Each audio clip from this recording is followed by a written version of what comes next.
اعوذ باللہ من الشیطان الرجیم، بسم اللہ الرحمن الرحیم۔ السلام علیکم، امید ہے کہ آپ سب خیریت سے ہوں گے۔ اللہ تبارک تعالیٰ آپ سب کو ہمیشہ خوش رکھے، آباد رکھے۔ علامہ ابن حجر رحمہ اللہ تعالیٰ نے اپنی کتاب میں لکھا ہے کہ ایک شخص نے کہا کہ میں نے ایک شخص کو دیکھا جس کی ہاتھ کندھے سے کٹا ہوا تھا اور وہ چیخ چیخ کر کہہ رہا تھا کہ مجھے دیکھ کر عبرت حاصل کرو اور کسی پر ہرگز ظلم نہ کرو۔ میں نے آگے بڑھ کر اس سے پوچھا، میرے بھائی تیرا کیا قصہ ہے؟ اس شخص نے جواب دیا، بھائی میرا قصہ بہت ہی عجیب و غریب ہے۔ دراصل میں ظلم کرنے والوں کا ساتھ دیا کرتا تھا۔ ایک دن کا ذکر ہے، میں نے ایک مچھیرے کو دیکھا جس نے کافی بڑی مچھلی پکڑ رکھی تھی۔ مچھلی مجھے پسند آئی اور میں اس کے پاس پہنچا اور کہا، مجھے یہ مچھلی دے دو۔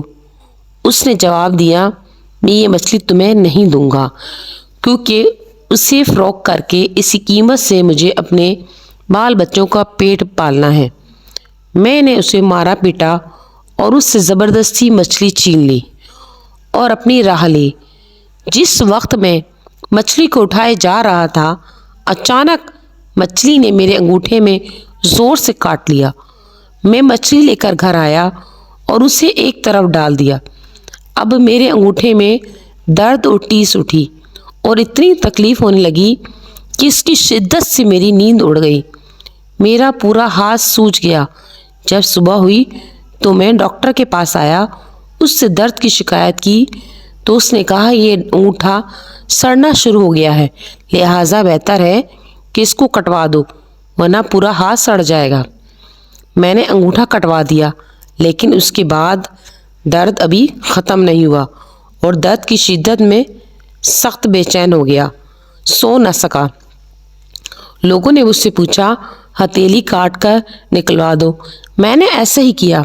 اب درد بڑھ کر پہنچوں تک پہنچ گیا۔ میرا چین اور نیند سب اڑ گئی اور میں درد کی شدت سے رونے اور فریاد کرنے لگا۔ ایک شخص نے مشورہ دیا کہ کوہنی سے ہاتھ الگ کرا دو۔ میں نے کہا، ایسا نہیں کرتے، اگر ایسا کیا تو سب مجھے درد مونڈا کہنے والا لگ جائیں گے اور درد جو ہے میرے مونڈے تک پہنچ جائے گا۔ لوگوں نے کہا، اب تو پورا ہاتھ ہی کٹوانا پڑے گا ورنہ تکلیف پورے بدن میں پہنچ جائے گی۔ اب لوگ مجھ سے پوچھنے لگے، آخر یہ تکلیف تمہیں کیوں شروع ہوئی؟ میں نے مچھلی کا قصہ انہیں سنایا۔ انہوں نے کہا، اگر تم ابتدا میں مچھلی والے کے پاس جا کر اس سے معافی مانگتے، اسے کہہ سن کر راضی کر لیتے، کسی صورت میں مچھلی کو اپنے لیے حلال کر لیتے، تمہارا ہاتھ یوں کاٹا نہ جاتا۔ اس لیے اب بھی جاؤ اور اس کو ڈھونڈ کر اسے خوش کرو ورنہ تمہاری تکلیف کبھی بھی ختم نہیں ہوگی اور یہ تکلیف پورے بدن میں پھیل جائے گی۔ اس شخص نے کہا، میں نے یہ سنا تو مچھلی والے کو پورے شہر میں ڈھونڈنے لگا۔ آخر ایک جگہ اس کو پا لیا۔ میں اس کے پیروں میں گر پڑا، انہیں چوم کر رو رو کر کہنے لگا، میرے آقا تمہیں اللہ کا واسطہ مجھے معاف کر دو، مجھے معاف کر دو۔ اس نے مجھ سے پوچھا، تم کون ہو؟ میں نے بتایا، میں وہ شخص ہوں جس نے تم سے مچھلی چھین لی تھی۔ پھر میں نے اسے اپنی کہانی بیان کی اور اسے اپنا ہاتھ دکھایا۔ وہ دیکھ کر رو پڑا اور کہا، میرے بھائی میں نے اس مچھلی کو تمہارے لیے حلال کیا کیونکہ تمہارا اشر میں نے دیکھ لیا ہے۔ میں نے اس سے کہا، میرے آقا خدا کا واسطہ دے کر میں تم سے پوچھتا ہوں، جب میں نے تمہاری مچھلی چھینی تو تم نے مجھے کوئی بددعا دی تھی؟